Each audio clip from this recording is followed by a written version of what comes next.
¿Ya se ve la pantalla? Sí, ok. Buenas noches, doctora, compañeras, compañeros. El día de hoy el equipo 6 les va a presentar el tema de soporte vital básico y avanzado, reanimación cerebro cardiopulmonar. El equipo está conformado por Hernández Díaz Lisset, Sotomayor Sigler Desiré y su servidor Granados Jiménez Erwin.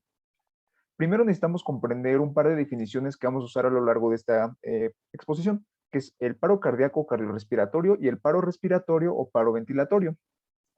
Como vamos a ver, estas definiciones son importantes ya que depende de cada una de ellas va a ser un manejo distinto. Empezando con el paro cardíaco, esta va a consistir en el cese abrupto de la actividad miocárdica contráctil, en la cual, pues, al no contraerse el corazón, lo que va a ocasionar es disminuir el flujo sanguíneo por una disminución o una ausencia prácticamente de la presión arterial. En este caso, los órganos que más se van a ver afectados es el corazón y el cerebro y por lo tanto va a ocasionar estas tres principales manifestaciones, que es la pérdida del estado de alerta, la ausencia de respiración espontánea efectiva y la ausencia de pulso. Estos son los tres datos cardinales con los cuales vamos a poder identificar un paro cardíaco, mientras que el paro respiratorio, por definición, va a ser la ausencia de respiración espontánea efectiva, pero a comparación del paro cardíaco, en esta se va a preservar la actividad contráctil del corazón, por lo tanto va a haber tensión arterial y pulso, que es la principal diferencia que vamos a encontrar con el paro cardíaco, ya que de igual manera en el paro respiratorio va a haber pérdida de la alerta y por lo que les mencioné de la definición, pues la ausencia de la respiración. Pero pues este dato del pulso es lo más significativo con lo que podemos diferenciarlo. También es importante conocer algunos datos epidemiológicos. Por ejemplo, en México se estima que se producen entre 150,000 a 250,000 paros cardíacos anuales.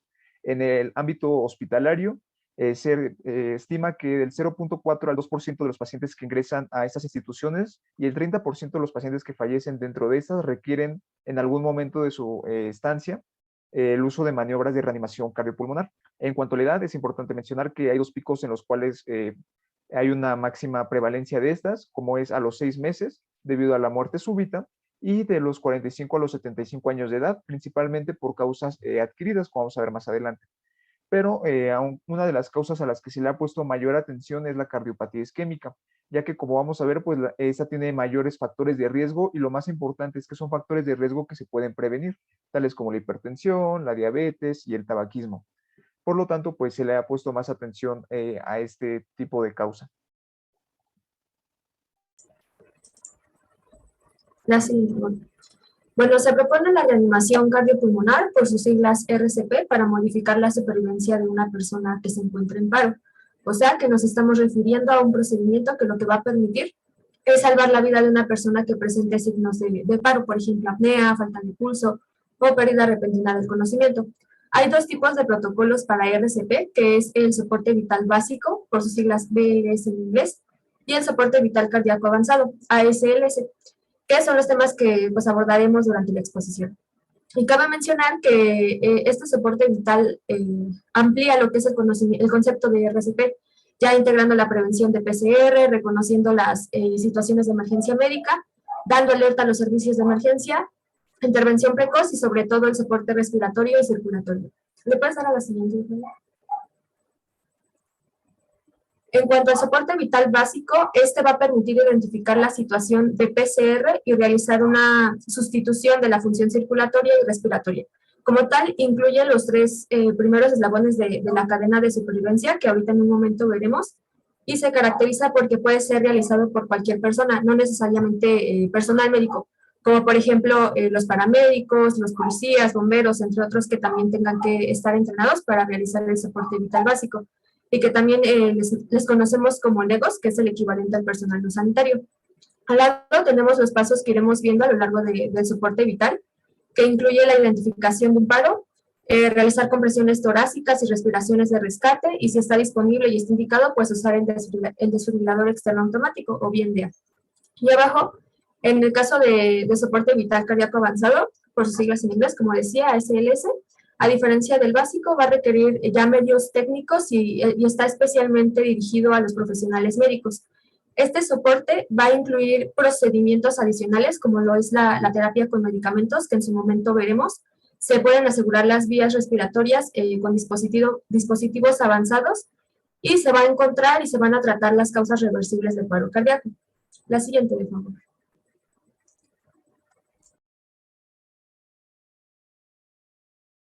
Y bueno, ahora el siguiente concepto es el de cadena de supervivencia, que para empezar o de una forma introductoria, pues hay unos datos epidemiológicos que nos van a reflejar directamente qué es la cadena de supervivencia y cuál es su utilidad. Y en la AJA 2020, los servicios médicos de emergencia respondieron a aproximadamente 347,000 casos de pacientes con un paro cardiorrespiratorio en adultos y más de 7,000 niños con paro cardíaco extrahospitalario. Y se estima que el paro cardíaco adentro de un hospital, o sea, de forma intrahospitalaria, ocurre aproximadamente 292,000 casos al año. Entonces, pues estos datos epidemiológicos nos demuestran la necesidad y la utilidad de tener protocolos y procesos de acciones a realizar ante esta situación, porque pues el paro cardíaco sigue siendo una de las principales causas de mortalidad y de morbilidad en todo el mundo. La siguiente, por favor.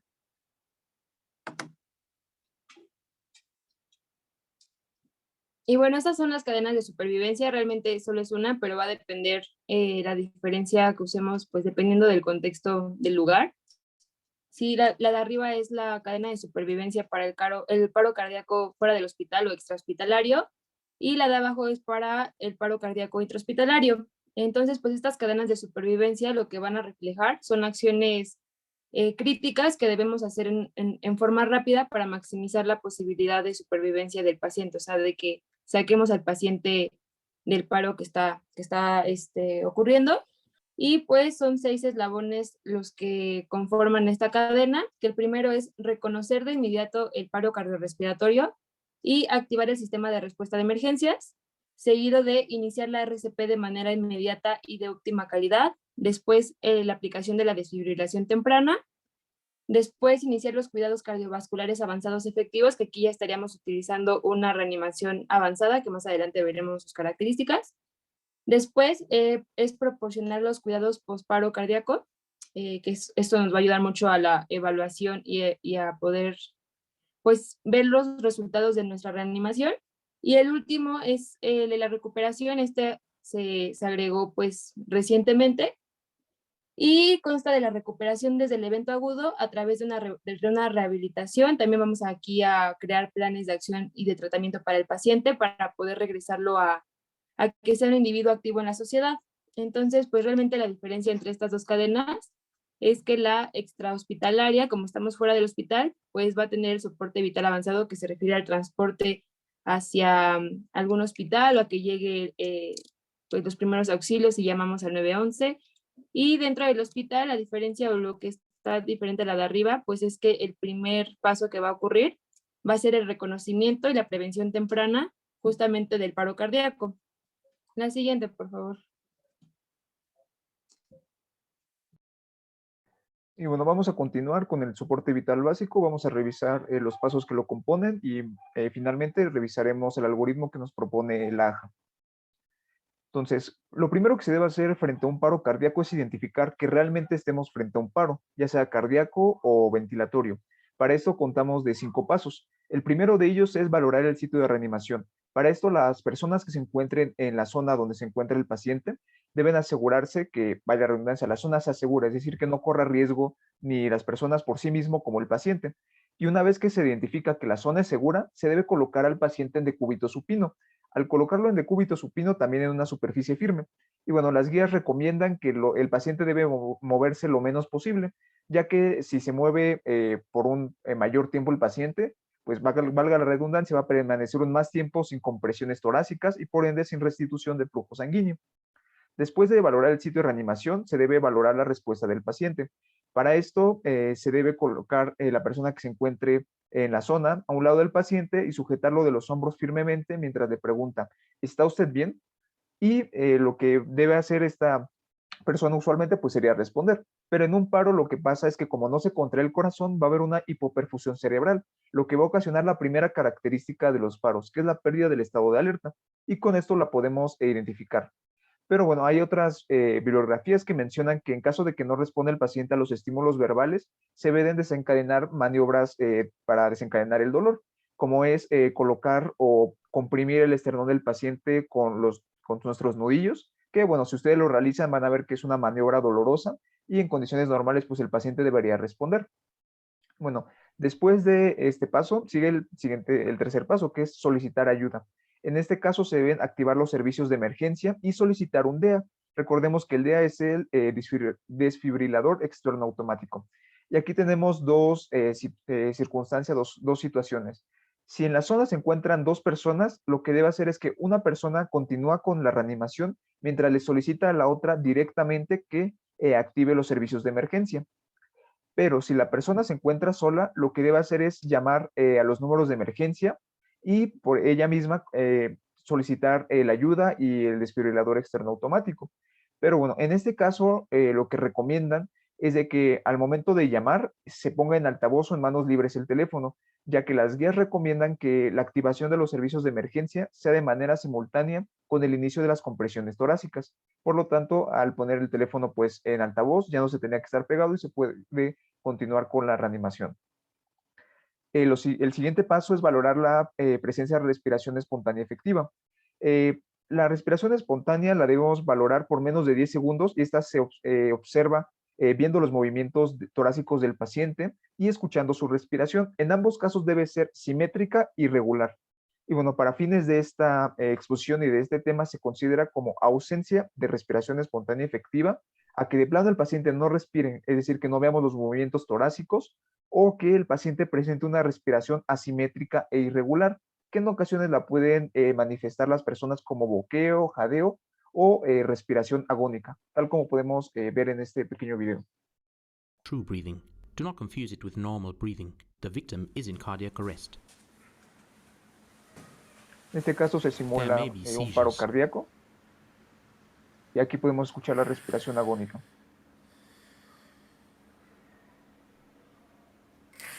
The intervals between breaths get increasingly longer.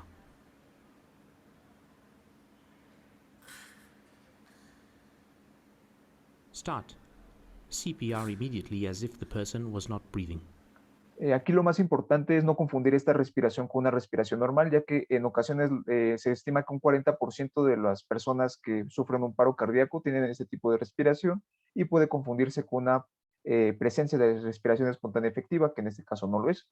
Hasta este punto ya podemos ir identificando un paro con las dos características, pero no podemos diferenciar de un ventilatorio y de un cardíaco. Para ello debemos llevar a cabo el siguiente paso, que es checar el pulso. Este se valora identificando la presencia o ausencia de pulso carotidio. Este se evalúa por no menos de 5 segundos y no más de 10 segundos. En caso de que sí identifiquemos con certeza el pulso, estaríamos frente a un paro ventilatorio. Pero si no lo identificamos o incluso si se tiene la duda de que sí podamos identificar el pulso, se debe tratar como un posible paro cardíaco e iniciar las compresiones torácicas de manera inmediata, ya que se menciona que en ocasiones los reanimadores LEGO, es decir, que no tengan tanta experiencia en esto, pueden tener dificultad para localizar el pulso. Y existe un mayor beneficio que riesgo de iniciar compresiones cuando no se deben o no están totalmente indicadas. Por lo tanto, pues este mayor beneficio conlleva una mayor circulación. True breathing. Y bueno, el siguiente paso, una vez que identificamos el paro, es las compresiones torácicas. En este caso, las compresiones torácicas, como pequeño dato, desde el 2010 se cambió el modelo ABC a CAB, en el cual las compresiones ahora se inician antes que la valoración de la vía aérea y las ventilaciones. Y bueno, como pequeña teoría, durante las compresiones torácicas se realizan o se llevan a cabo dos fases, una de compresión y otra de descompresión. En la fase de compresión hay una presión intratorácica positiva, lo cual va a permitir que la sangre fluya del corazón hacia los grandes vasos y permita restituir hasta cierto grado la perfusión, principalmente a nivel cerebral. Mientras que la fase de descompresión, que es cuando se suelta o se permite la reexpansión del tórax del paciente, la presión intratorácica va a ser negativa, lo que va a ocasionar un retorno venoso y un llenado ventricular. Es decir, durante esta fase se va a llenar el corazón para que durante la compresión pueda expulsar una mayor cantidad de sangre. Y bueno, ¿cuál va a ser la técnica para las compresiones torácicas? En este caso, el paciente se debe encontrar en decúbito supino y sobre una superficie firme. Después, el reanimador se va a arrodillar a un lado del paciente y descubrirá el tórax del paciente. Bueno, en este caso se los puse con un asterisco, ya que la guía de la AJA menciona que no es necesario descubrir el tórax del paciente, pero en algunas bibliografías sí se menciona. Después se debe colocar el talón de la mano sobre la mitad inferior o el tercio inferior del esternón. Una vez que se coloca, la mano contraria se debe entrelazar para formar pues lo que se vería siendo esto y colocar los hombros rectos en un ángulo de 90 grados y después iniciar de inmediato las compresiones. Y bueno, lo podemos ver mejor en este video.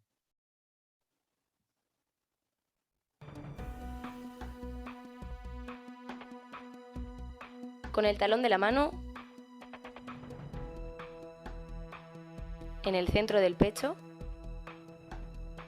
entrelazando las manos,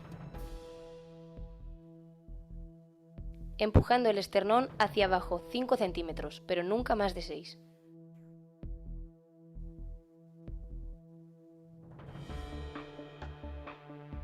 Inicia la RCP con 30 compresiones torácicas en el centro del pecho.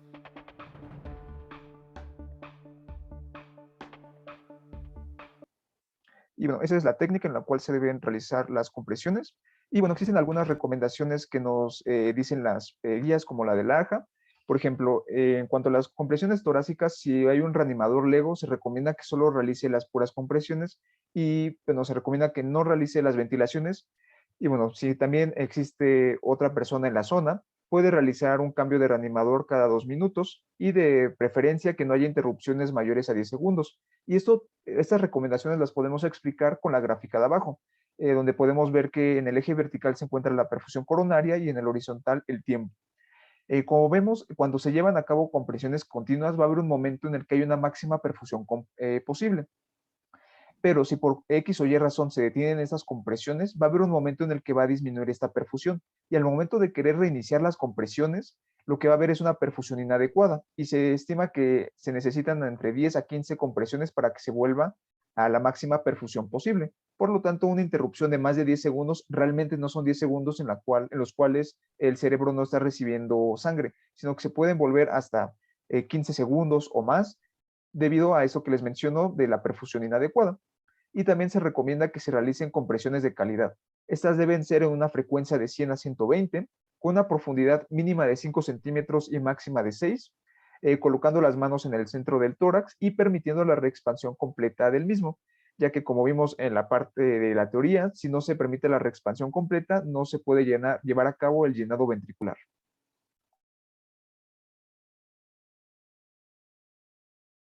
Y bueno, el siguiente paso después de hacer las compresiones va a ser la priorización hacia la vía aérea y la ventilación asistida, que va a constar de que después de terminar un ciclo de 30 compresiones torácicas, se debe abrir la vía aérea y proporcionar 2 ventilaciones o 2 insuflaciones que duren 1 segundo cada una. Entonces van a ser 2 ventilaciones, 2 segundos, porque cada ventilación tiene que durar 1 segundo.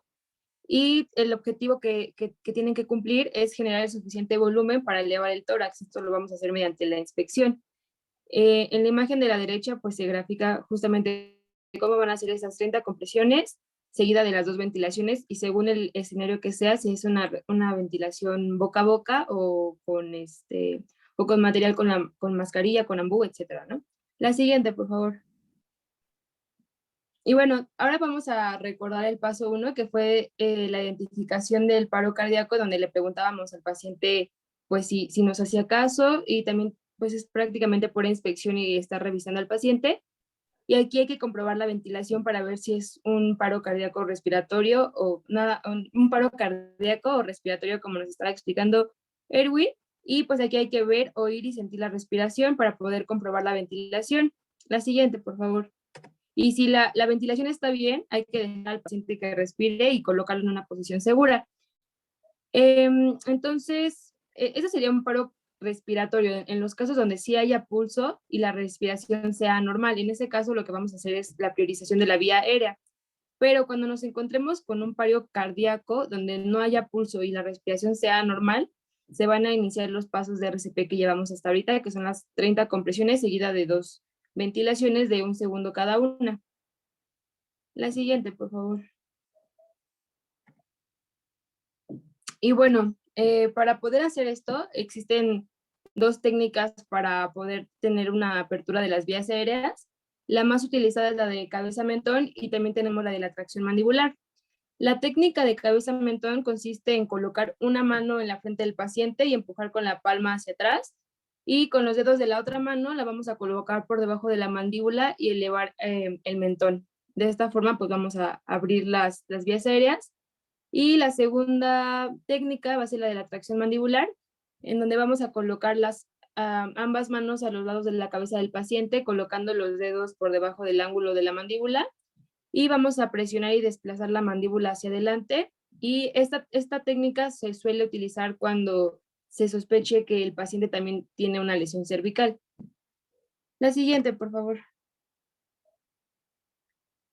Y bueno, les decía que podemos tener dos escenarios en donde sea una reanimación básica o avanzada. En el caso de la básica, pues va a ser una respiración boca a boca si no se cuenta con el material. Y los pasos es pues abrir la vía aérea mediante las maniobras que acabo de explicar, que sería la de cabeza-mentón, la principal. Vamos a apretar la nariz del paciente para cerrarlo. Tenemos nosotros que cerrar bien la boca del paciente y vamos a inhalar y colocar la boca sobre la boca del paciente. Se respira en la boca del paciente durante 1 segundo, que es la duración de cada insuflación que tiene que tener. Y hay que verificar que la ventilación sea suficiente, comprobando con inspección el movimiento torácico o la expansión torácica. Después vamos a alejarnos de la boca entre respiraciones para permitir que el aire que estamos expulsando salga del paciente, y hay que asegurarnos que el paciente siga colocado correctamente para que la vía aérea permanezca permeable. Y pues se va a repetir esto 2 veces, ¿no? Para completar las 2 ventilaciones. En el caso de una reanimación que vamos a ver más adelante, que es la avanzada, donde ya tengamos equipo de ventilación, pues se va a utilizar esta y administrar oxígeno al 100%, pero esto lo vamos a ver más adelante. La siguiente, por favor. Y bueno, esto es lo que ahorita nos explicaba Erwin, que era del protocolo de CAB. Entonces realmente es lo mismo. La siguiente, por favor. Continuando con el paso 8, este se destina al uso del desfibrilador externo automático, o bien conocido como DEA, y si recuerdan, en la cadena de supervivencia lo vimos en el tercer eslabón, que es el que está destinado a su uso. Este es un dispositivo electrónico que va a permitir examinar el ritmo cardíaco para diferenciar aquellas arritmias que son desfibrilables y las que no lo son, y pues así determinar si hay necesidad de una descarga eléctrica en las personas que estén en paro. También Laja nos mencionaba que si hay una desfibrilación temprana, se podría aumentar la supervivencia, especialmente cuando el paro esté causado por una taquicardia ventricular sin pulso, o bien una fibrilación ventricular, que es la arritmia responsable de la mayor parte de los paros cardíacos. Estas 2 arritmias que menciono son obviamente desfibrilables, pero como había dicho, se tienen que considerar los tipos de ritmos, ¿no? Entonces, tenemos que ver cuáles lo son y cuáles no. Por esto mismo, pues le destinamos la diapositiva en el soporte avanzado para que se entendiera la diferencia de ambos y saber en qué momento se tiene que utilizar el DEA y cuándo no. Y abajito tenemos los tipos de desfibriladores. Hay distintos tipos, yo aquí les puse 2, que son los monitores desfibrilables no automáticos. Estos disponen de una pantalla donde se muestra el registro del ritmo cardíaco, y de acuerdo al ritmo en el monitor se seleccionan los parámetros adecuados para la desfibrilación. Y abajo tenemos los semiautomáticos. Estos son más ligeros, igual permiten analizar los ritmos cardíacos, y sus funciones están mayormente automatizadas, que son a que nos vamos a referir. Ahora pasar a la siguiente, por favor. Bueno, también se pueden clasificar en 2 tipos según la forma de onda, y tenemos tanto el monofásico como el bifásico. En el caso de los monofásicos, estos entregan corriente de una polaridad, o sea, que fluye en una sola dirección, y tiene como desventaja que la cantidad de energía que se entrega puede variar con la impedancia transtorácica, y pues igual por el tamaño de los pacientes. Más adelante veremos su potencia en la descarga, o más bien cuál es la energía que se necesita tanto para el monofásico y el bifásico. Y para el caso del bifásico, aquí la forma de onda entrega la corriente en 2 fases. Estos sí incorporan un ajuste de impedancia, y hoy en día pues es el tipo de onda que es más usada en casi todos los DEA. ¿Le puedes dar a la siguiente, por favor? Bueno, ya decía que hay diferentes modelos de DEA, pero en general todos se manejan siguiendo 4 pasos, que es el de encendido, conectar electrodos, lectura del ritmo cardíaco y emitir la descarga eléctrica si es necesario. Antes de comenzar con lo que es el paso 1, que es el de encender, se tienen que realizar los pasos anteriores que ya vimos, desde identificación del paro, compresiones, ventilación, ya llamamos emergencias o ya está disponible el DEA, y tan pronto como llegue, ahora sí pasamos al número 1. ¿Le puedes dar la siguiente, por favor? Ahora, lo primero que se hace es encenderlo pulsando el botón correspondiente. Habitualmente los DEAs vienen con botones numerados y el botón de encendido en este caso pues está señalizado con el número 1. Una vez encendido, el equipo va a emitir indicaciones grabadas que van guiando al operador por el resto de la secuencia. Y en este momento el DEA le va a solicitar al EGO o al operador que conecte los electrodos al tórax del paciente y al equipo. Un electrodo se va a colocar al lado derecho del esternón, por debajo de la clavícula, y el otro en el lado izquierdo del tórax, a nivel del ápice cardíaco, más o menos 10 centímetros debajo del hueco axilar. Y tenemos también, de manera alternativa, la imagen de la derecha, en donde se coloca un electrodo en la parte anterior del pecho y el otro en la parte posterior de la espalda. ¿Puedes dar a la que sigue, por favor? Bien, una vez que están conectados los electrodos, el operador se debe asegurar de que nadie esté en contacto con la víctima y se analiza el ritmo presente. Es decir, que va a ordenar que todos los que estén participando en la RCP se aparten, y es como decir yo fuera, todos fuera, o aléjense de la escena. Y mientras se está analizando el ritmo, pues también se tiene que asegurar de que de no mover a la víctima, porque pues si no se puede alterar la lectura. Y ahora sí, si el ritmo es desfibrilable, que ya veremos en el soporte avanzado cuáles son, entonces sí se puede hacer la descarga. Ya se recomienda la descarga, y todos los que participan igual se tienen que alejar de la víctima. Y a su vez, pues también hay que asegurarse de que nadie toque o oprima el botón de descarga.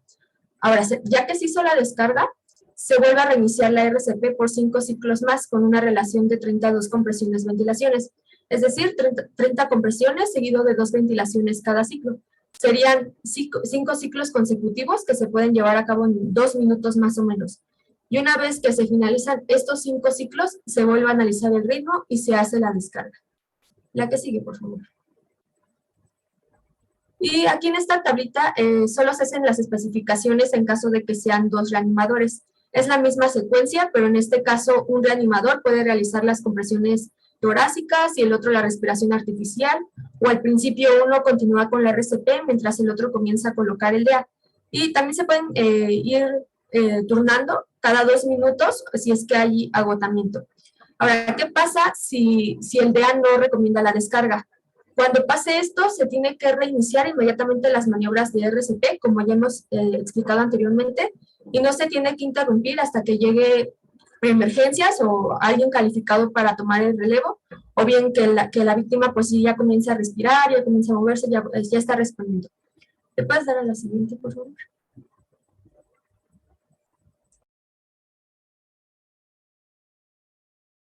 Y bueno, en esta diapositiva les resumimos todo lo que acabamos de decir, como los puntos más, pues sí, los puntos más importantes y a tener en cuenta, entonces para que la chequen en la diapositiva, pero realmente ya es lo que dijimos ahorita.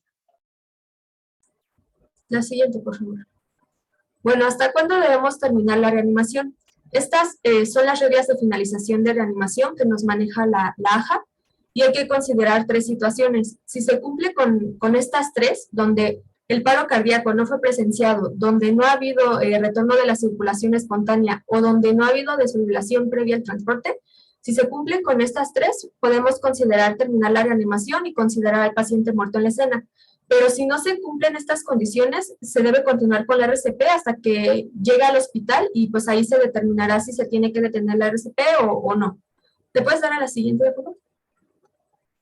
Y pues aquí les pusimos el logaritmo, que es el resumen de todo lo que vimos ahorita del básico. Así que voy a irlo explicando desde arriba pues hasta el final, ¿no? Lo primero que tenemos hasta arriba es verificar la seguridad de la escena, ya nos lo decían. El paciente no tiene que correr mayores riesgos, y el reanimador pues tampoco, tiene que estar seguro. Si está segura, pasamos a la siguiente, que básicamente es el reconocimiento y el diagnóstico del paro. Aquí debemos identificar si el paciente responde. Si no responde, solicitamos ayuda, avisamos a servicios de emergencia, y a su vez comenzamos a verificar el pulso y la respiración. También en este momento, si se tiene el DEA, o ya hablaron para que llegara, pues si es posible, pues ya empezar a hacer la desfibrilación. Pero si no es así, pues pasamos al de abajo. Y aquí se nos habla sobre verificar el pulso y la respiración. Aquí la respiración, como nos decía nuestro compañero Erwin, se puede verificar con la elevación torácica, o bien nos acercamos poquito y escuchamos los ruidos respiratorios y más o menos unos 10 segundos. Igual el pulso se va a verificar palpando el pulso carotídeo. Y a partir de aquí se puede clasificar al paciente en 3 grupos. El primero de la izquierda, donde el paciente tiene una respiración normal y tiene pulso. Aquí solo hay que monitorizarlo y esperar a que llegue la ambulancia. O el de la derecha, que es el segundo caso. Aquí hay ausencia de respiración, pero hay pulso. No necesariamente ausencia de respiración o que hay un cese de la respiración, sino que puede ser una respiración agónica, que ya nos mostraban en el video, donde el paciente va a jadear tratando de respirar. Y aquí en este caso habría un paro respiratorio, lo que se hace solo es dar ventilaciones, una ventilación cada 6 segundos o 10 cada minuto. Y ahora abajo tenemos el tercer grupo. Ahorita les mostramos en la siguiente, pero que es donde hay pulso y no está respirando, o sea, estamos hablando de un paro cardiorrespiratorio, y a este punto pues ya se debería haber solicitado ayuda al servicio de emergencias. ¿Le puedes dar a la siguiente? Bueno, aquí está. Aquí pues comienza el RCP, que sería 30 compresiones y 2 ventilaciones hasta que llegue el DEA. Y cuando llega lo colocamos, seguimos las instrucciones del dispositivo y ahí se nos indicará si hay que desfibrilar o no hacerlo. Y posterior a esto, pues se vuelve a hacer la RCP por 2 minutos para volver a checar el pulso. Si no hay respuesta, pues se traslada a una unidad hospitalaria para manejo avanzado y pues cuidados postparo, que es lo que vamos a ver a continuación. La siguiente, por favor. Otra. ¿Dudas o preguntas hasta aquí, chicos? Porque ya vamos a empezar con el avanzado. Este es el básico. Yo tengo una pregunta, doctora. ¿Quién? A ver. Alejandra Ramírez. ¿Qué pasó, Ale? Cuando entonces se tienen las respiraciones agónicas, es un paro respiratorio, igual son nada más 2 ventilaciones por ¿cuánto tiempo? ¿Cuánto tiempo se tiene que estar dando la ventilación en este tipo de paro? ¿En el paro respiratorio? Ajá. Chicos, ¿le pueden contestar? Justo estaba en el previo, en el algoritmo. Bueno, se tienen que administrar las ventilaciones, o sea, cada 5 a 6 segundos, como nos mencionaron, o cada 10 a 12 por minuto, sin necesidad de las compresiones. Solo si se tiene sospecha es cuando se inician con las compresiones torácicas. Así es. Entonces, si es respiratorio, nada más das respiraciones, pero hay que estar verificando el pulso.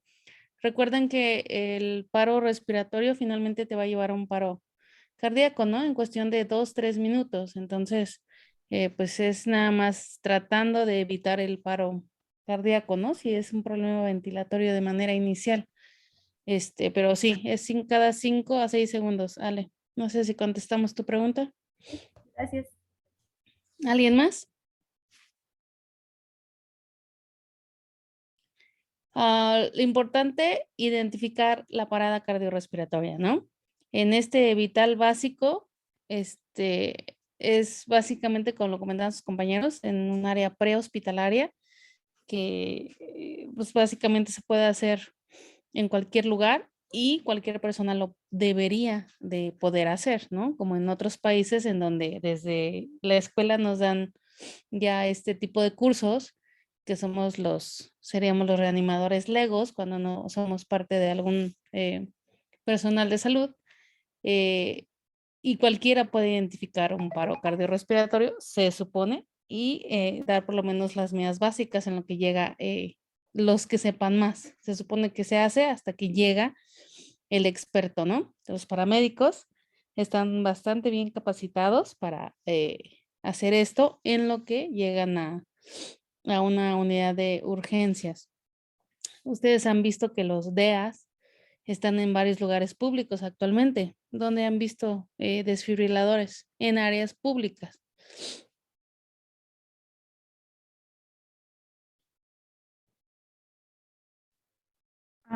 Bueno, la otra vez fui al cine y vi que había uno, entonces se podría decir que en los cines hay. En el cine, exacto. ¿Dónde más? En escuelas. En las universidades, en escuelas, se supondría que ya está a nivel básico, ¿no? No sé si en las públicas, pero en las particulares, sí, no sé si en públicas también haya, lo dudo, pero bueno, finalmente debe de haber en cualquier institución que maneje público, ¿no? ¿Dónde más han visto? Porque inclusive está así en letras rojas en alguna pared. Ni siquiera debe estar en una oficina bajo resguardo, debe estar bastante a la vista. En hoteles. En los hoteles, ajá. En aeropuertos también. En estadios. Exacto, en estadios. De hecho, lo hemos visto, ¿no? Cuando algún jugador cae y se vuelve viral, cómo llegan los paramédicos e inmediatamente sacan el DEA, ¿no? Acuérdense que las principales causas de parada cardiorrespiratoria son, ahora sí que valga la redundancia, cardíacas, ¿no? Y generalmente son arritmias letales. Entonces, pues lo primero que hay que hacer en cuanto llegue el desfibrilador es colocarlo para que entonces si hay una arritmia desfibrilable que me está provocando ese ausencia de pulso o esa respiración agónica o la pérdida de la conciencia, en ese momento desfibrilo y ya el paciente se supone que se recupera. Entonces sí son minutos, yo diría que segundos vitales para que el paciente pueda salir adelante. Y la principal causa de esto pues es cardiopatía isquémica, ¿no? Como lo comentaban en su epidemiología. ¿Dónde más puede haber? Pues en museos, en embajadas, en centros comerciales, etcétera. Entonces, cuando lleguen a algún lugar así, identifiquen o busquen para ver si hay algún DEA, porque puede salvar una vida, ¿sale? De repente decimos, no, pues no, yo no me meto, yo hago como que no sé, como que no, pero ¿qué tal si el que se desmaya o tiene la urgencia es uno de nuestros familiares que nos está acompañando? Entonces yo creo que ahí sí vamos a como que a empezar a buscar, ¿no? Entonces, pues nada más identificarlo, verlo y saber.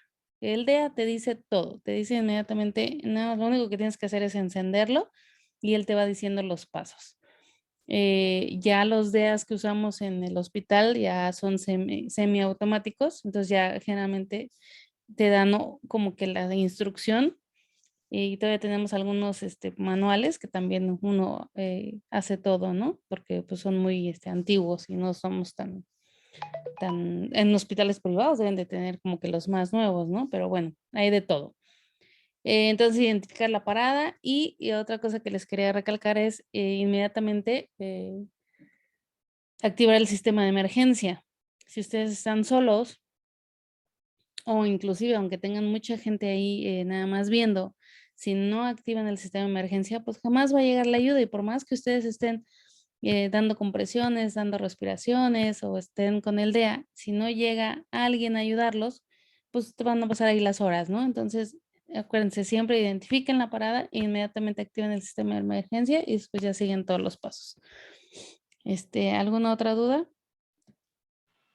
Doctora, igualmente había leído que en el caso de que pues en todo el operativo extrahospitalario, si nosotros presenciamos el paro, pues se siguen los pasos que ya mis compañeros mencionaron, pero en el caso de que nosotros no presenciamos el paro y pues nada más encontramos a la persona inconsciente, que primero se debe de iniciar la reanimación cardiopulmonar durante aproximadamente creo que 2 minutos y ya después de hacer eso procedes como a hacer la llamada a emergencias.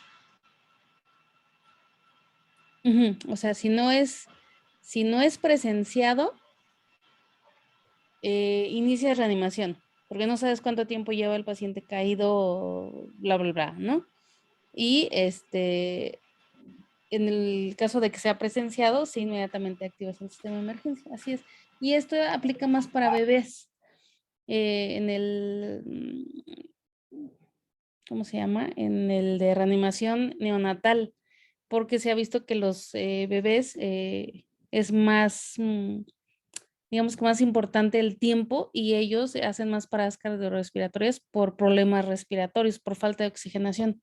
Entonces en ellos es donde aplica más esta situación, de que reanimas antes de activar, porque en ellos se ha visto que les afecta más la hipoxemia y responden más rápido. Y lo que hemos visto en unos años de experiencia es que igual, cuando es un problema por oxigenación, responden rápido y responden entre más jóvenes, responden más rápido a la reanimación con oxigenación que ya los más adultos. Los que ya somos más adultos ya cuesta más trabajo, pero sí, aplica más en bebés, ¿eh? Pero sí, tienes razón. ¿Alguien más? En un hospital podríamos hacer un básico.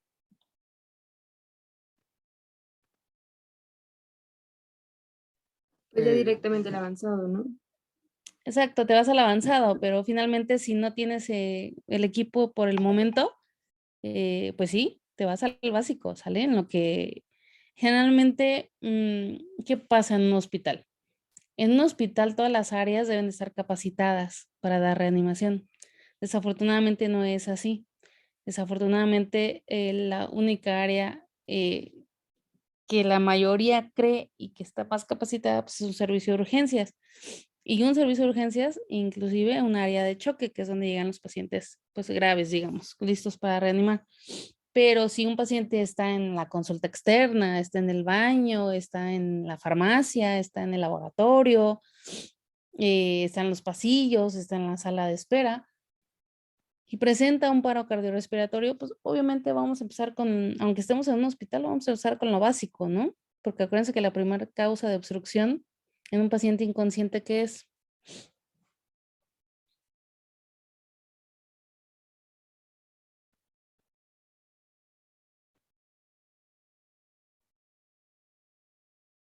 Cuando perdemos la conciencia se relajan todos los músculos, ¿no? ¿Y cuál es el músculo que está en la boca? ¿Que puede obstruir? La lengua, exacto. Entonces para eso es la triple maniobra que explican a sus compañeros, ¿sale? Y con eso yo ya libero ese músculo que está obstruyendo mi vía aérea. Entonces eso es básico. Y aunque esté en un hospital, lo tengo que hacer en lo que el paciente se procede a intubar, ¿sale? Entonces es algo que se debería hacer en todo el hospital. Sin embargo, desafortunadamente tenemos pacientes que hacen paros cardiorrespiratorios o simplemente pérdida de la conciencia y los suben en una camilla o una silla y se van corriendo al servicio de urgencia sin hacer nada. Entonces, pues ahí perdemos tiempo, perdemos muchísimo tiempo. Actualmente se está tratando de aplicar la capacitación, digamos, de áreas, no de urgencias, para que en el lugar donde el paciente presenta el paro, sobre todo presenciado, pues si hay mucha gente alrededor o inclusive médicos, pues que en ese lugar hagan las maniobras básicas, ¿no? En lo que llega el personal capacitado, que en este caso seríamos nosotros, para hacer la avanzada, pero no el trasladar al paciente. O sea, es más fácil tratarlo ahí donde hizo el paro, trasladar al personal capacitado al área y de seguir dando la reanimación donde está el paciente y no viceversa, que es el paro allá, quién sabe dónde, y se van corriendo a urgencias, perdiendo a veces hasta 5 minutos en lo que llegan a donde estamos nosotros, ¿no? Entonces, sí se puede dar el básico hasta que llegue el personal capacitado. En este caso, pues serían los médicos como tal de planta, ¿no? En nuestro caso, los residentes de mayor jerarquía, pero sí mientras ir aplicando la básica, ¿sale? Pero sí se supone que es para área prehospitalaria, ¿sale? Y es muy importante buscar la reacción del paciente también, porque muchas veces el paciente está dormido, y no por eso ya estamos ahí intubándolo, ¿no? Entonces, por eso hay que llegar, como dijo Erwin, decir, señor, señor, ¿está usted bien? Y generalmente cuando llegamos, yo que llego muy temprano al hospital, empiezo a ver a los pacientes, a contarlos para hacer distribuciones y así.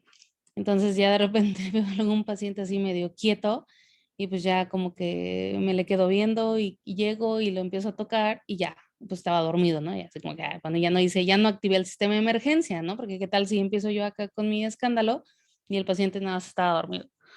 Pero sí, finalmente, cuando vean un paciente que no tiene o que está muy quietecito, pues llegar y como que estimularlo, ¿no? Señor, señor, ¿cómo está? Ya, bueno, ok, nada, ya duérmase otra vez. Entonces, antes de activar el sistema de emergencia, ¿sale? Eso es muy importante. Y pues nada más en cuanto al básico. Procedemos al avanzado, chicos.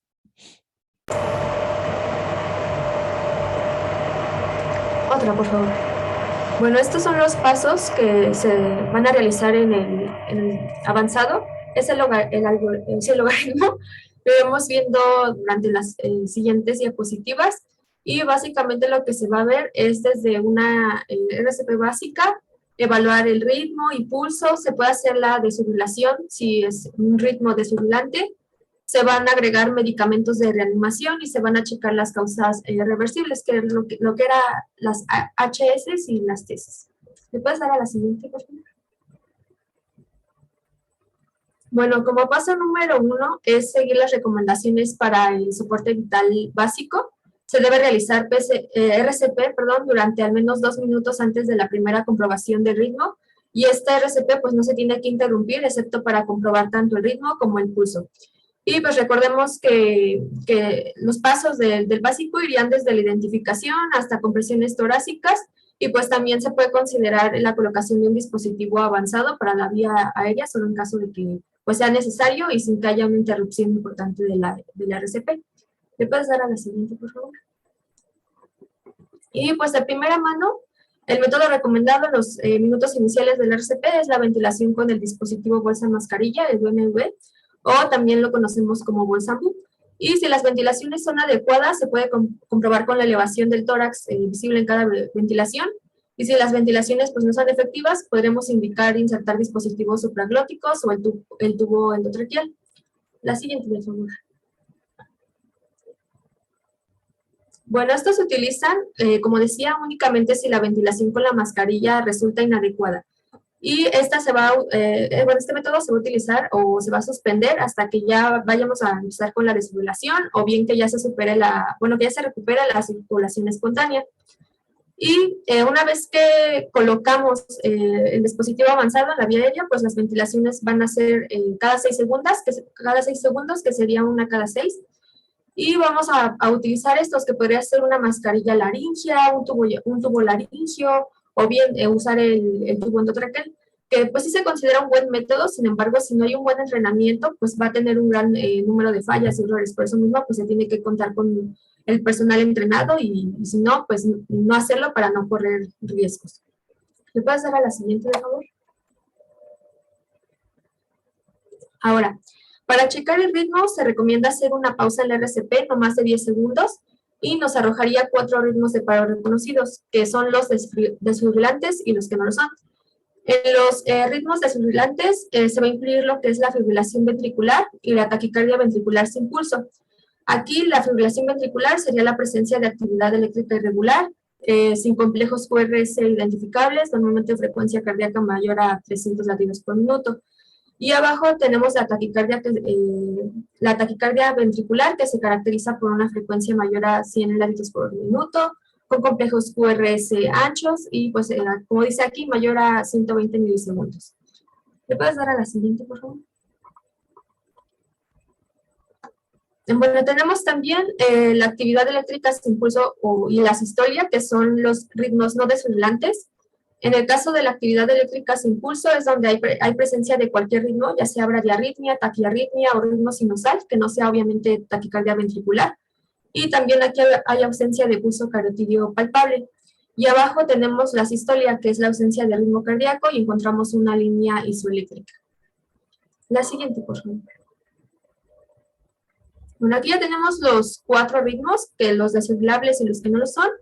Si tenemos un ritmo desfibrilable, como corresponde a lo que es la sistolia y la actividad eléctrica sin pulso, se tiene que reiniciar la RCP, como ya habíamos dicho, o en su efecto, pues, inmediatamente, y que se use tratamiento farmacológico, que ahorita veremos. Y en el caso, pues, de que sí sean desfibrilables, llevamos a cabo el procedimiento con el DEA, y pues hasta que se recupere la circulación espontánea. La que sigue, por favor. Bueno, como ya nos mencionaron anteriormente, las indicaciones de la desfibrilación, aquí solo cabe recalcar algunas recomendaciones durante el soporte vital avanzado. Esta, como ya nos mencionaron, se debe administrar lo antes posible, siempre y cuando se trate de un ritmo desfibrilable. Si no, como ya nos mencionaron, se debe continuar con el RCP. También se deben minimizar las pausas que existan entre el RCP durante las descargas, ya que si no se realiza RCP ni tampoco se emite una descarga, realmente el flujo sanguíneo permanece igual y puede conllevar a mayores lesiones neurológicas a corto y largo plazo. La energía que se debe utilizar en los RCPs, bueno, en los desfibriladores, sobre todo los manuales, va a depender de las indicaciones del fabricante. Esto es muy importante, ya que cada uno puede contar con distinta energía con la cual es necesaria. Y bueno, se recomienda también que en caso de no conocerla, si es un bifásico, se puede utilizar energía de 120 a 200 joules, o si es monofásico, de 360 joules. También actualmente se prefieren los desfibriladores bifásicos que los monofásicos, ya que realmente tienen la misma eficacia, solamente que el bifásico, la única diferencia, pues es que requiere menos energía a comparación del monofásico. También se propone que no se usen los modelos de más de una descarga durante la desfibrilación, sino que se emita una sola descarga y continuar con el RCP, porque existen algunos planteamientos que suponen que emitir más de una descarga puede mejorar el pronóstico del paciente, pero esto no es así, ya que existe una alta probabilidad de que durante la primera descarga recupere el ritmo del paciente, y si se emiten más de una y no recupera el ritmo del paciente, sería más tiempo sin realizar compresiones torácicas. También una forma para minimizar los tiempos entre las descargas es precargar las palas cuando son desfibriladores manuales, ya que al precargar las palas solamente se colocan estas en el tórax del paciente y se inician las descargas. No se tendrían que poner las palas, dejarlas cargando, y eso correspondería a un menor tiempo de compresiones torácicas.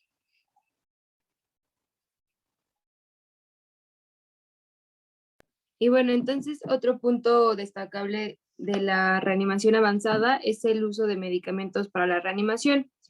Si nosotros identificamos un ritmo no desfibrilante, como los que ya ahorita nos explicaron, que sería pues la falta de electricidad, perdón, o asistolia, vamos a dar directamente epinefrina, 1 miligramo por vía intravenosa tan pronto como sea posible. Y si el paciente sigue sin responder, repetimos cada 3 a 5 minutos según sea necesario. El tipo de vía de administración va a ser principalmente vía intravenosa. La vía intravenosa no se recomienda a menos de que no se pueda acceder a la vía intravenosa. Y los medicamentos se administran sin interrumpir la RCP, e igual se van a hacer mientras estamos dando los pasos 1, 2 y 3. Si está a nuestro alcance, en ese momento tenemos que dar los medicamentos, o sea, no va así como que paso 1, 2, 3 y 4. Y en el caso de que tengamos ritmos desfibrilantes, vamos a hacer todos los ciclos de compresiones, ventilación y desfibrilación que hemos visto, y después del segundo ciclo de desfibrilación y que el paciente siga sin responder, podemos ya administrar epinefrina 1 miligramo por vía intravenosa, y si sigue sin responder, nos hacemos otro ciclo de RCP, y en ese tercer ciclo vamos a dar amiodarona 300 miligramos vía intravenosa, luego una segunda dosis de 150 miligramos cada 3 a 5 minutos, o lidocaína con dosis de 1 a 1.5 miligramos sobre kilogramo, y una segunda dosis de 0.5 a 0.75 miligramos sobre kilogramo. Igual cada 3 a 5 minutos es la pausa entre cada dosis. Y pues todos los medicamentos, como les decía, deben administrarse mientras se realice la RCP para cuidar y vigilar principalmente la recuperación pues del paciente, y para no afectar tanto al corazón y al cerebro, que va más adelante veremos el neuropronóstico. Entonces, la siguiente, por favor. Y bueno, en este algoritmo es realmente lo que les puse en la tablita. Cuando tengamos un ritmo desfibrilante y no se salga adelante a pesar de la desfibrilación, es cuando ya podríamos aplicar después de un segundo ciclo la epinefrina, o en un tercer ciclo la amiodarona lidocaína. Y cuando tengamos un ritmo no desfibrilante desde el principio, pues administramos la epinefrina. La siguiente, por favor.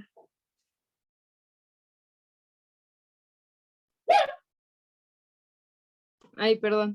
El siguiente punto es también el tema de las 5 Hs y de las 5 Ts para poder encontrar la etiología del paro.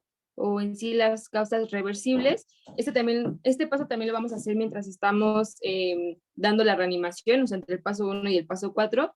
Y la 5H es para hipovolemia, hipoxia, acidosis, hiper o hipocalemia e hipotermia. Y las 5T para toxinas, o sea, fármacos, tamponamiento cardíaco, neumotórax a tensión, trombosis pulmonar y trombosis coronaria. La siguiente, por favor. Y les decía que esta evaluación de las causas la tenemos que hacer al mismo tiempo que estamos haciendo la reanimación, porque según la causa que encontremos reversible, va a depender el tratamiento adicional que podamos incluir en el tratamiento del paciente, como podrían ser líquidos intravenosos, un recalentamiento, algunos medicamentos más específicos según la etiología como cloruro cálcico, trombolíticos, naloxona, etc. Y otros procedimientos como una toracostomía con aguja, periocardiocentesis o dispositivo avanzado para la vía aérea. La siguiente, por favor. Ahora, el siguiente subtema o apartado de la reanimación, pues justamente es su resolución. En este caso se llama recuperación de la circulación espontánea, por sus siglas RCE, que es pues cuando vamos a poder encontrar un pulso y presión arterial en nuestro paciente después de haber salido del paro cardíaco. Y este puede ser de forma mantenida o transitoria. Y dentro de la reanimación avanzada, pues podemos abordar al paciente con una evaluación capnográfica para ver su aumento repentino y sostenido de la PET-COP. Y también evaluar las ondas espontáneas de presión arterial con monitoreo intraarterial. Eso también ya sería en una reanimación avanzada o ya en el hospital. Sería de los cuidados posparo. Entonces, si existe la recuperación de la circulación espontánea, pues se manda al paciente a cuidados posparo y a su recuperación. La siguiente, por favor.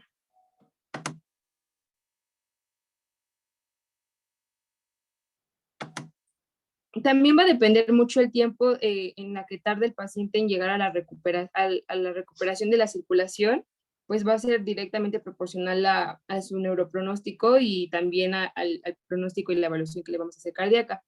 Se dice que el mantenimiento mínimo, porque les decía que puede haber dos fases, una de recuperación mantenida o transitoria. Va a ser mantenida cuando ya hayan pasado por lo menos mínimo 20 minutos, que es un tiempo en el que dicen que es un tiempo suficiente si está fuera del hospital, pues para que llegue al hospital, y si está adentro de un hospital, pues para poder llevarlo a cuidados intensivos. Y pues también lo vamos a ver más adelante el neurodiagnóstico, ya después de la recirculación. La siguiente, por favor. Y bueno, para finalizar esta exposición, el último que se debe tomar en cuenta son los cuidados posparo. Esto debido a que en ocasiones los pacientes, aunque ya revirtieron el paro, lo que sucede es que pueden o tienen más bien la probabilidad de fallecer en las siguientes horas si no tienen un adecuado soporte vital. En este caso, se debe mantener un RCE, una vez que ya se logró el RCE, se debe vigilar tres principales sistemas, que es el sistema respiratorio, cardiovascular y neurológico, o nervioso en ese orden. Primero, en el sistema respiratorio se debe manejar la vía aérea. Si para este momento el paciente no cuenta con un dispositivo avanzado para esta vía, está indicada la colocación temprana de tubos endotraqueales y controlar los parámetros ventilatorios, que es el siguiente punto. Para este momento se debe vigilar que la saturación de oxígeno puede estar entre el rango de 92 a 98% y que la presión parcial de CO2 se encuentre dentro de los rangos normales, que es de 35 a 45 milímetros de mercurio. En cuanto al sistema cardiovascular, se deben controlar los parámetros hemodinámicos, principalmente la presión arterial sistólica, que sea mayor de 90, y la arterial media, que sea mayor de 65 milímetros de mercurio.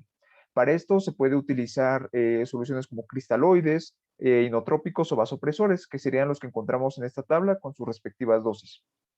Y bueno, el siguiente apartado de los cuidados posparo en el sistema cardiovascular es realizar un electrocardiograma de 12 derivaciones. Esto con el fin de identificar si la causa de este paro cardíaco fue una trombosis coronaria, una de las T's que nos mencionaron anteriormente. Si encontramos una elevación del segmento ST, está indicada la reperfusión coronaria percutánea, ya que con esto pues se limitaría los daños que ya se ocasionaron. Y bueno, en el sistema nervioso lo que se debe evaluar es, por medio de la escala de Glasgow, determinar si el paciente se encuentra comatoso o despierto. Si se encuentra despierto, se deben ocupar los otros tratamientos críticos. Estos principalmente es el monitoreo de la temperatura, principalmente central, y mantener la normoxemia, normocapnia y la euglucemia. Si el paciente se encuentra comatoso, está indicado el MET, que el MET es el manejo específico de la temperatura. Esto es muy importante ya que en ocasiones las lesiones que pueden tener los pacientes por la hipoxia a nivel del cerebro pueden afectar a los centros reguladores de la temperatura, por lo tanto presentar una fiebre neurogénica. Y este manejo específico de la temperatura consta de mantener al paciente con una temperatura de 32 o 36 grados centígrados durante 24 horas. Es importante mencionar que el paciente no debe andar fluctuando en estos rangos, es decir, desde un momento se debe establecer, el paciente va a estar durante 24 horas con 33 o 34 o 32 o cualquiera de los datos que se encuentren en este rango. Y aquí también es donde se nos plantea el MET de baja calidad y el de alta calidad. El MET de baja calidad es aquel en el que no se tiene un registro específico de la temperatura, no se previene la fiebre durante las primeras 48 horas y los métodos para mantener esta temperatura son métodos externos, tales como compresas frías, toallas húmedas y bueno, estos mecanismos pues realmente no nos permiten mantener una temperatura estable durante estas 24 horas. Sin embargo, en el MET de alta calidad, en este sí hay un registro específico de la temperatura, principalmente central, se previene la fiebre durante las 48 horas y se utilizan dispositivos automatizados que permiten mantener la temperatura en un rango constante y por ende mejorar este pronóstico, principalmente neurológico, ya que como les estuve mencionando en la exposición, de lo más importante es el pronóstico neurológico, ya que una frase que me pareció muy importante al momento de leer este tema es que el objetivo de la reanimación no es en sí la recuperación de la circulación espontánea, sino el objetivo principal es un pronóstico neurológico favorable a largo plazo y la recuperación espontánea de la circulación es solamente un paso intermedio. Y para valorar el neuropronóstico se pueden utilizar varios elementos, como es la exploración clínica. Si de las 24 a las 72 horas el paciente permanece con un estado de mioclonía que coincida con un registro de electroencefalograma, se puede decir que va a tener un mal pronóstico. De igual manera, si después de las 72 horas tiene ausencia bilateral de los reflejos fotomotor, los reflejos corneales o tiene datos anormales durante la pupilometría cuantitativa, también se puede estimar que pueda tener un pobre pronóstico neurológico. Se han propuesto algunos biomarcadores, como es el N, que es la enolasa neurológica específica, que también a una elevación de esta nos puede hablar de un factor pronóstico no tan favorable. Y bueno, también se han propuesto estudios de electrofisiología, como es el PSN20, en el cual que es la prueba de potenciales evocados somatosensoriales, en la cual se estimula el nervio mediano y en este caso, si hay una ausencia de la onda N20, se va a corroborar o favorecer aún más el diagnóstico de un mal pronóstico neurológico. Y bueno, también se han propuesto a otros diagnósticos como una tomografía computarizada de cráneo, en la cual se valora el índice de o la relación de la masa gris y la masa blanca en la tomografía, la cual si es menor del rango normal que suele ser 1.3, pues nos ha hablado un mal pronóstico neurológico, y también en la resonancia magnética que nos evalúa el coeficiente de difusión aparente, que el cual igual si es menor a su valor normal que es pues igual nos habla de un menor pronóstico favorable a nivel neurológico. Y bueno, eso sería todo por nuestra parte. No sé si tengan alguna duda o algún comentario.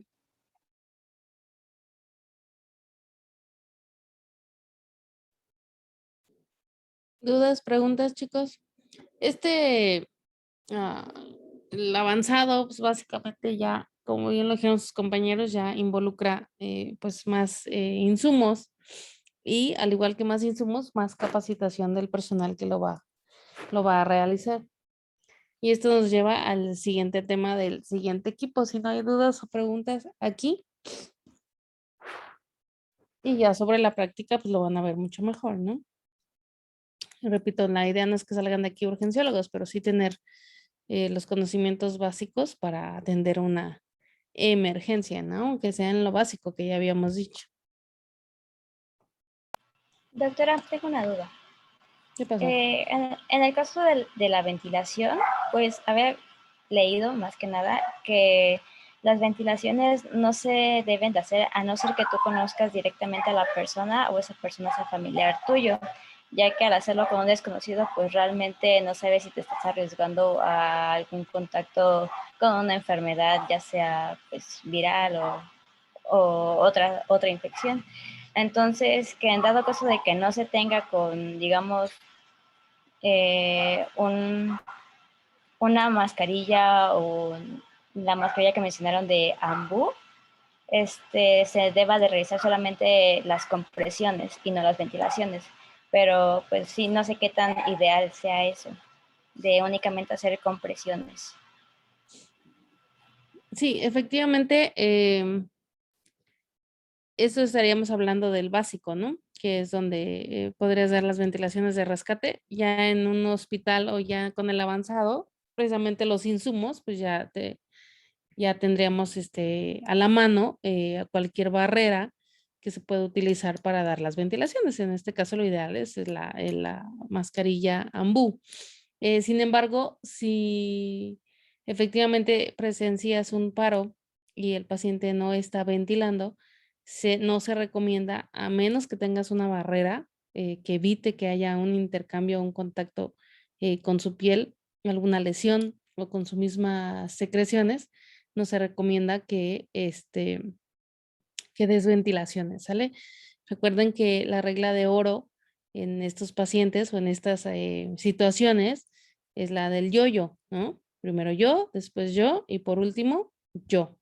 Entonces, si nuestra seguridad, incluida la de contagiarse, está en riesgo, pues no se hace, ¿sale? Finalmente no vamos a poner en riesgo nuestra salud ni vamos a poner en riesgo nuestra persona, porque lo que bien decimos, si en lugar de ayudar, pues voy a complicar las cosas porque ya voy a ser yo otro paciente. A lo mejor no en ese momento al contagio, ¿no? Pero finalmente ahorita con todo esto, lo del COVID y demás, pues inclusive ya no está como tal recomendado, ¿no? Acuérdense que no se ponen en riesgo ustedes. Siempre y cuando la zona esté segura, ustedes pueden actuar. Si no, no. Entonces sí, se supone que solamente si es un conocido, si es tu novio o tu novia, pues con mayor razón, un familiar, pues sí podrías, ¿no? Porque conoces sus antecedentes.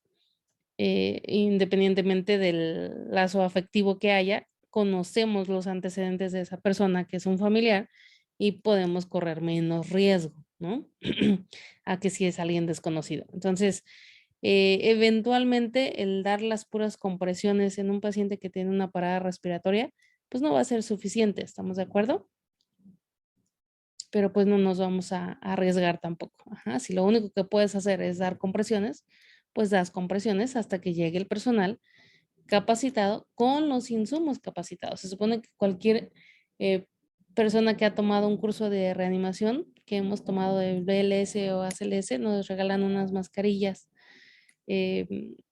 para traer en el bolsillo precisamente para cuando se ofrezca, ¿no? Pero luego caducan esas mascarillas y ya están súper, súper mal, por un lado. Y otra, pues lo que dicen, ¿no? Pues puedes usar una bolsa de plástico, puedes usar un guante, pero pues actualmente, repito, con todo esto de las contagiosidades y enfermedades nuevas que están saliendo, pues no se recomienda, porque aún así no estarías como tal protegida, ¿no? Y por ejemplo, te puedes contagiar ahorita con COVID y así, ¿no? Nada más con la pura contacto, aunque no sea con la piel, pero con su ventilación. Entonces, no está recomendado, se hace lo que se puede y si eso no es suficiente, no vas a poner en riesgo a tu persona. ¿Sale? Doctora, yo tengo otra duda. Bueno, son dos. ¿Qué pasó? La primera es si siempre se va a necesitar dar mantenimiento a los pacientes si mantenerlos con fármacos después de ¿cómo se dice? Pues sí, de que tengan un paro cardiorrespiratorio y en caso de que pues se mantengan con estos medicamentos, Eso se tiene que hacer debido a que el paciente puede, no sé, volver a caer en paro o morir, como comentaron mis compañeros. Sí, qué bueno que tocas el tema, porque sí dentro de los cuidados post intubación entra los fármacos. Efectivamente, el paciente que presenta un paro cardiorrespiratorio, vamos a hacer una secuencia de intubación en la cual inclusive vamos a aplicar medicamentos para evitar riesgos, para evitar complicaciones, para que ese procedimiento sea mucho más fácil y esos medicamentos se van a ir valorando según la respuesta del paciente. Ajá, acuérdense que todo paciente grave, paciente que ha presentado un paro, pues primero tenemos que ver por qué hizo el paro, ¿no? Ahí entran las 5 H's y las 5 T's. Según la causa que haya desencadenado este paro, pues ahí entran los primeros fármacos que vamos a aplicar para revertir, una, el paro, dos, para evitar que vuelva a caer en paro y tres, pues corrigiendo ya la causa como tal del paro cardiorrespiratorio. Pues fue la hipovolemia, corriges el líquido, pero ¿por qué fue la hipovolemia? Ah, pues por un, no sé, un sangrado de tubo digestivo. Ah, bueno, entonces corrijo la hipovolemia, saco al paciente del paro y después doy tratamiento para la hemorragia, ¿no? Entonces, sí, finalmente son pacientes que generalmente continúan medicados y esto va a depender de la causa que haya tenido el paciente. Rara vez son pacientes que es meramente, sobre todo los, ¿qué te diré? Los neurológicos, que tienen alguna pérdida del estado de alerta y por el estado de conciencia se les da manejo avanzado y demás, pues ahí es básicamente pues poco a lo mejor el tratamiento porque no tiene un problema cardíaco como tal ni respiratorio, sino es neurológico, ¿no? Entonces en esos casos pues te enfocas al problema como tal neurológico, pero los paros cardiorrespiratorios pues sí generalmente tienen más riesgo de volverlo a presentar. Y de ahí nos lleva al siguiente tema que vamos a ver también. Y esa fue la pregunta. ¿Y qué otra? Bueno, sí, podrían volver a caer en paro, pero ya lo contestó. Sí, sí, por Gracias. supuesto. Entre más presente, entre más larga sea la reanimación, más posibilidades de que presente otro paro cardiorrespiratorio. Mucha probabilidad. Entonces sí hay que mantenerlos con medicamentos. Generalmente los mantenemos con aminas vasoactivas para usar el efecto inotrópico a nivel cardíaco o inclusive a nivel de vasos sanguíneos, ¿no?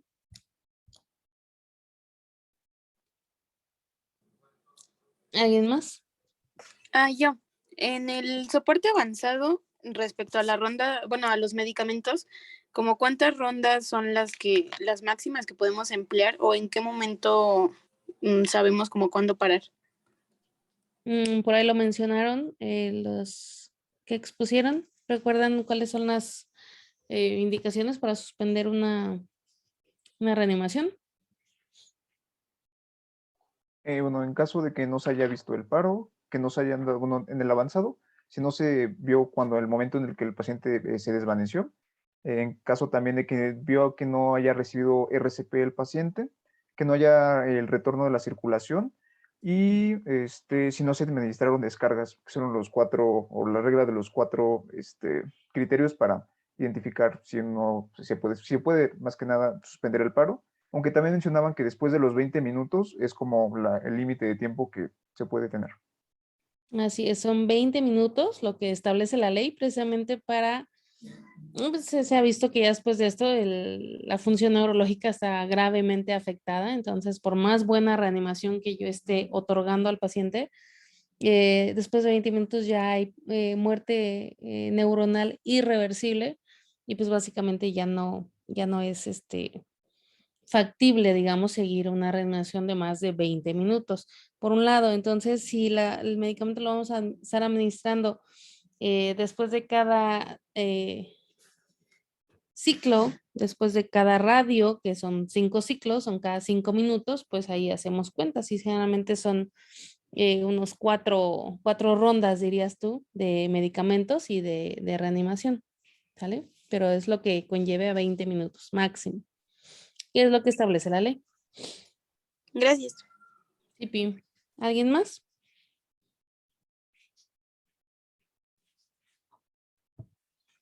Bueno, si no hay nada más, este es un tema muy amplio, ¿eh? Sus compañeros hicieron muy buen trabajo en resumirlo.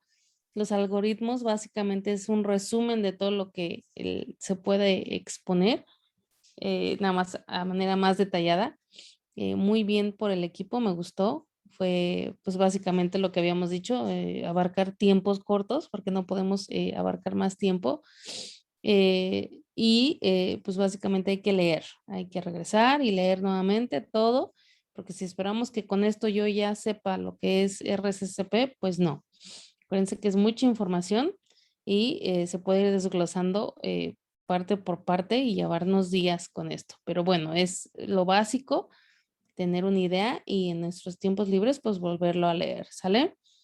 Y lo que me lleva a la siguiente tema, que sería para el equipo 7, que espero que ande por aquí porque ya están todos. Sí, aquí estamos. Ok, Sí, el Clara. equipo 7 va a dar el tema de secuencia de intubación rápida.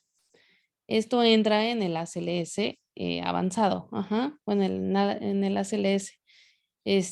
Aquí es mucho más detallada cómo se hace el procedimiento, ¿sale?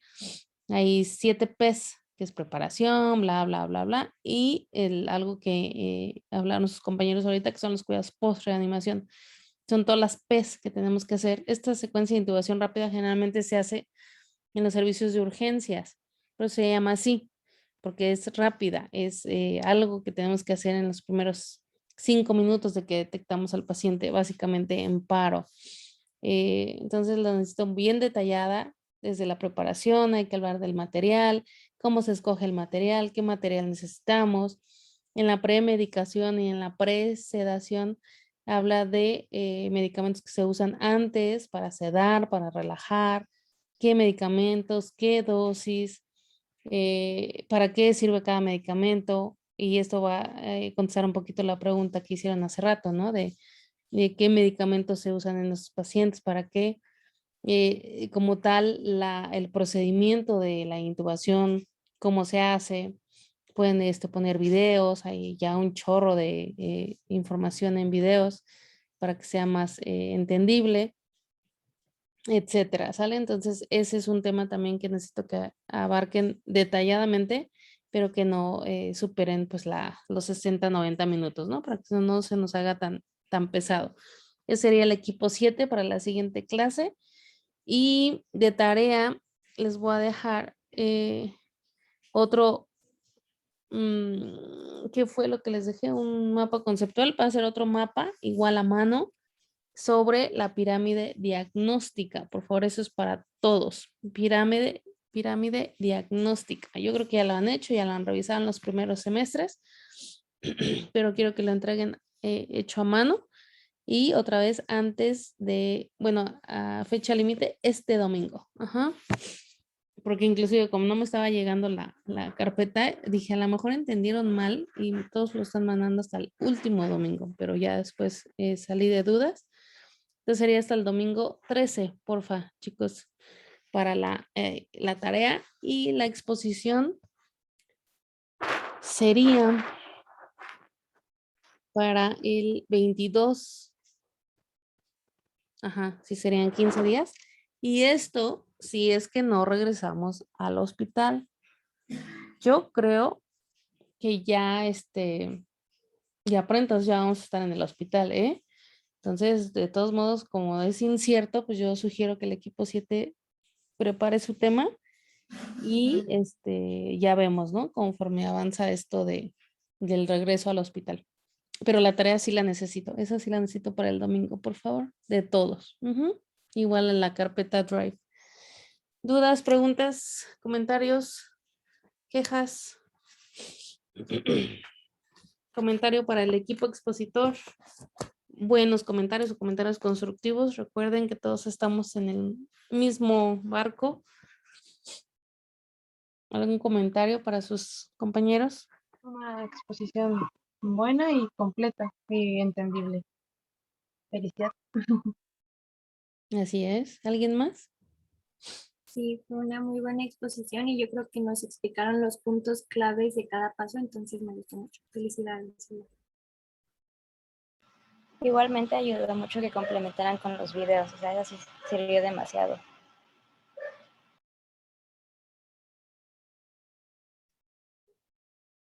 Y los demás yo creo que ya se durmieron. Apenas son las 8, pero bueno. Sí, muy bien, chicos, felicidades. Y pues hay que hacer lo mismo con el siguiente tema a exponer, ¿sale? Es un tema muy interesante y yo creo que si lo hacen bien, pues lo podríamos dar independientemente, pero pues ya depende de cómo vayan los días, ¿va? ¿Algo más que se nos pase, Erwin? ¿O estamos bien? Todo bien, doctor. ¿Nada más? Ok. Entonces los veo. Estoy en contacto con su jefe de grupo para ver cuál es el siguiente paso y y espero sus tareas, ¿va? Sí, gracias. doctora. Sí, doctora, Sí, doctora, gracias. gracias. Bueno, buenas noches. Doctora, gracias. Igualmente, buenas noches. Gracias, doctora. Buenas noches, doctora. Bye.